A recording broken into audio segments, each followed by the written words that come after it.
In this tutorial, I will teach you how to delete Hidive account. So please watch till the end to properly understand the tutorial. And if you want to create an account on Hidive, you can use the link down there in the video description below and you may get discount and reward upon signing up. So without further ado, let's get started. So first thing you need to do is to log in your account on Hidive, and after logging in, after you're on the website, you can just scroll down until you find the support page. So right here, just click contact us. So the only way to, delete your Hidive account is by contacting the Hidive support page. And right here on the question, just input your name, your email, and on the reason, just click technical support. And on the message, just type the reason why you will need to, delete your account. And if you want, you can just type, I want to delete my account. So please help me.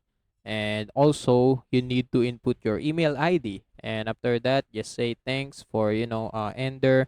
And after inputting your message, after you're done making your message, you can just click send right here. And yeah, you just need to wait until the high dive support team message you back and teach you how to delete your account. And yeah, that's it. That's all you can do to delete your high dive account. And also that's it for this tutorial. If you want more, please like this video, subscribe to our channel, and see you in the next one. Bye.